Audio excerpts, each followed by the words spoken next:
Friends, कई सारे कार्य ऐसे होते हैं जो हम हमारे मन से करते हैं, मतलब हमें उन कार्यों को करने का मन होता है। लेकिन कई सारे कार्य ऐसे भी होते हैं जिन्हें हमें करने का बिल्कुल भी मन नहीं होता है, लेकिन फिर भी करने पड़ते हैं। फॉर एग्जाम्पल, किसी को पढ़ाई करने का मन नहीं, लेकिन एग्जाम आ गए तो पढ़ाई करनी पड़ती है। किसी को सुबह जल्दी उठने का मन नहीं, लेकिन फिर भी उठना पड़ता है। तो ऐसे कार्यों को हम बोलते हैं मजबूरी, कंपल्शन। माय नेम इज आशीष, आप सभी का स्वागत है आज के इस नए वीडियो में। Today we are talking about compulsion और ऑब्लिगेशन। आज हम बात कर रहे हैं कंपल्शन के बारे में। और जब भी हम बात करते हैं कंपल्शन के बारे में, कंपल्शन को हिंदी में कहते हैं मजबूरी। मतलब अगर कोई कार्य आपको मजबूरी में करना पड़ता है, मजबूरी मतलब कंपल्शन में करना पड़ता है, तो उसको बताने के लिए हमेशा हम यूज में लेंगे हैव टू। आई रिपीट, उसे बताने के लिए, कंपल्शन को बताने के लिए हमेशा आप हैव टू का प्रयोग करेंगे। अब ये मजबूरी प्रेजेंट में हो सकती है, पास्ट में हो सकती है, फ्यूचर में हो सकती है, राइट। अगर प्रेजेंट में कोई भी कार्य आपको करना पड़ता है तो आई हैव टू और आगे जो भी वर्ब है, जो भी एक्शन वो आ जाएगा। मुझे करना पड़ता है तो आई हैव टू और आगे वर्ब आ जाएगा। अगर कोई थर्ड पर्सन सिंगुलर है, ही, शी, इट, नेम वगैरह, तो उसके साथ में हैव टू की जगह हैज टू आएगा।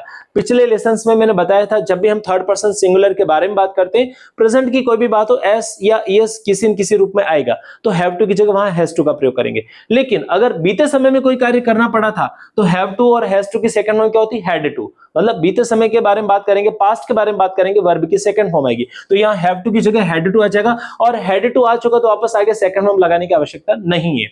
ऐसे अगर फ्यूचर में कोई कार्य करना पड़ेगा तो विल के साथ में आप हैव टू का यूज ले सकते हैं। कुछ एग्जांपल्स हम समझते हैं हिंदी और इंग्लिश के तरीके से। आप देखिएगा, फर्स्ट एग्जांपल आपके सामने, मुझे चुनौतियों का सामना करना पड़ता है। मुझे चुनौतियों का सामना करना पड़ता है, तो I have to face challenges. I repeat, I have to face challenges. सामना करने को बोलते हैं फेस, और मुझे करना पड़ता है तो I have to face challenges. अगला एग्जांपल आपके सामने, उसे अभद्र भाषा सहन करनी पड़ती। उसे मतलब किसी और को, हम बात कर रहे हैं ही के बारे में, तो ही हैव टू की जगह क्या आएगा? He has to. He has to सहन करने को बोलते हैं tolerate. He has to tolerate abusive language. I repeat, he has to tolerate abusive language. उसे अभद्र भाषा सहन करनी पड़ती। नेक्स्ट एग्जांपल आपके सामने, आपको बस के लिए इंतजार करना पड़ता है। आपको बस के लिए वेट करना पड़ता है। किसको? आपको। तो आपके लिए क्या आएगा? You have to. I repeat, you have to wait for the bus. You have to wait for the bus, right. अगला एग्जांपल आपके सामने, अंकल को दवा लेनी पड़ती। मेरे अंकल है, उनको दवाई लेनी पड़ती। My uncle, right. Uncle has to, third person है अंकल भी, यहां पर तो हैव टू की जगह क्या आएगा? हैज टू आएगा। Uncle has to take medicine. I repeat, uncle has to take medicine. मुझे मेरे टीचर से माफी मांगनी पड़ती है। मुझे मेरे टीचर से माफी मांगनी पड़ती है। माफी मांगने को इंग्लिश में कहते हैं अपोलोजाइज। I repeat, apologise. अब देखिएगा, I have to apologise to my teacher, right. मुझे मेरे टीचर से माफी मांगनी पड़ती है। तो इस तरह से अगर प्रेजेंट में कोई भी काम अगर हमें करना पड़ता, हमारी मजबूरी है, तो उसको बताने के लिए हम आई हैव टू, और अगर थर्ड पर्सन सिंगुलर है तो हैज टू आ जाएगा। यही बात, अगर यही एग्जांपल्स हम पास्ट में देख रहे हैं, देखिएगा, वापस रिपीट करता हूं, मुझे चुनौतियों का सामना करना पड़ता है तो I have to face challenges, right. अगर मुझे पास्ट के बारे में बताना है कि मुझे चुनौतियों का सामना करना पड़ा था, तो हैव टू की जगह क्या आ जाएगा? Had to. तो हम कह सकते हैं I had to face challenges. ऐसे ही आप अगला एग्जांपल देखिएगा, उसे अभद्र भाषा सहन करनी पड़ती, तो he has to tolerate abusive language. लेकिन अगर हमें बोलना है कि उसे अभद्र भाषा सहन करनी पड़ी थी, बीते समय में मजबूरी थी, तो ही हैज टू की जगह क्या आ जाएगा? He had to tolerate abusive language. Friends, concept वही है जो हमने अभी स्टार्टिंग में जो भी कॉन्सेप्ट पढ़े, सारे कॉन्सेप्ट वही है, प्रेजेंट में और पास्ट में और फ्यूचर में। पास्ट में हमको ध्यान रखना है सेकंड फॉर्म का, फ्यूचर में विल के साथ में हम जो भी चेंजेस करना चाहें सब विल के साथ में आ जाएगा। आपको बस के लिए वेट करना पड़ता है, you have to wait for the bus, और आपको बस के लिए वेट करना पड़ा था तो यू हैव टू आएगा, यू हैड टू आएगा। यहाँ you had to wait for the bus, you had to wait for the bus, right. ऐसे अगला एग्जांपल आपके सामने, वही एग्जांपल, अंकल को दवा लेनी पड़ती है तो uncle has to take medicine, और अंकल को दवा लेनी पड़ी थी तो अंकल हैज टू की जगह क्या आएगा? Had to. Uncle had to take medicine, uncle had to take medicine, right. अच्छा, कई बार स्टूडेंट्स इस तरह से कंफ्यूज हो जाते हैं कि हम हिंदी में जब हम सोचते हैं तो दिमाग में ये चीज आता, पढ़ता है, पढ़ती है, पढ़ते हैं, ये सारी शब्दों को हम ध्यान रखते हैं। ठीक, ये भी सही, गलत नहीं है, लेकिन आपको ध्यान रखना है सेंस का। अगर मजबूरी का सेंस है तो वहां पर आप हैव टू का प्रयोग करेंगे। ये आवश्यक नहीं कि पढ़ता पढ़ती ऐसा कोई शब्द आए, जैसे मुझे चाय लेनी पड़ती है तो I have to take tea, ये बोल रहे हैं। लेकिन अगर मुझे मजबूरी का सेंस देना है और मैं पढ़ता पढ़ती शब्द ना बोल के नॉर्मली भी बोलूं कि यार मुझे चाय लेनी है, तो I have to take tea, इस सेंस में भी हम इसका प्रयोग कर सकते हैं। आप देखेंगे नेक्स्ट एग्जांपल है, मुझे मेरे टीचर से माफी मांगनी पड़ी थी, तो I had to apologize to my teacher. I had to apologize to my teacher.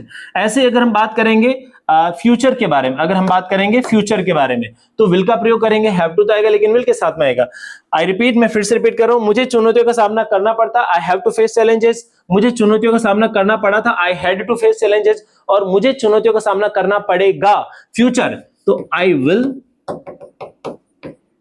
have to face challenges. I will have to face challenges, right? ऐसे अगला एग्जांपल आपके सामने, उसे अभद्र भाषा सहन करनी पड़ती है तो he has to tolerate abusive language, उसे अभद्र भाषा सहन करनी पड़ी थी, he had to tolerate abusive language, और उसे अभद्र भाषा सहन करनी पड़ेगी तो he will have to tolerate abusive language. He will have to tolerate abusive language. Alright everybody, next आप देख सकते हैं, आपको बस के लिए वेट करना पड़ता था, you have to wait for bus, आपको बस के लिए वेट करना पड़ा था, बीते समय में मजबूरी थी, तो you had to wait for the bus, and आपको बस के लिए वेट करना पड़ेगा, तो you will have to wait for the bus. You will have to wait for the bus. ऐसे अगला एग्जांपल आपके सामने, अंकल को दवा लेनी पड़ती है तो uncle has to take medicine, uncle को दवा लेनी पड़ी थी तो uncle had to take medicine, और अंकल को दवा लेनी पड़ेगी तो uncle will have to take medicine, future में uncle will have to take medicine. Last example है, मुझे टीचर से माफी मांगनी पड़ती है तो I have to apologise to my teacher, I have to apologise to my teacher, मुझे टीचर से माफी मांगनी पड़ी थी तो I had to apologise to my teacher, and मुझे टीचर से माफी मांगनी पड़ेगी तो I will have to apologise to my teacher, I will have to apologise to my teacher. तो आप देख सकते हैं सारे के सारे एग्जांपल्स हैं, प्रेजेंट में, पास्ट में, फ्यूचर में, हम तीनों जगह यूज में ले सकते हैं, हैव टू का प्रयोग कर सकते हैं। हैव टू यूज में लेते हैं कंपल्शन या ऑब्लिगेशन को बताने के लिए, मजबूरी को बताने के लिए, और जब भी हम बात करेंगे मजबूरी के बारे में तो हैव टू का प्रयोग करेंगे। दूसरा, हमेशा ध्यान रखिएगा, ये आवश्यक नहीं कि आपके माइंड में अगर कोई हिंदी का वाक्य आए तो आप पढ़ता पढ़ते इस तरह से याद रखें, ऐसा जरूरी नहीं। जैसे एक एग्जाम्पल में बोलता हूं, मुझे दवाई लेनी पड़ती है तो भी आप I have to take medicine बोलेंगे, एंड मुझे दवाई लेनी है, यहां पर कोई इच्छा नहीं है, सेंस आपका मजबूरी का, तो भी आई हैव टू ही आएगा, right? So we have to focus on the sense, हमें सेंस पर ज्यादा फोकस करने की जरूरत है। आप इन्हीं एग्जांपल्स को प्रॉपर तरीके से देखिएगा, प्रॉपर तरीके से आपको अभी सारे एग्जांपल स्लाइड पे मिलेंगे, अगर आप इसका स्क्रीनशॉट लेना चाहें तो ले सकते हैं। तो ये सारे रिपीटेड एग्जांपल्स हैं, मैंने सिंपल एग्जांपल्स यूज में लिए ताकि आप इजीली इस कॉन्सेप्ट को क्लियर कर पाए।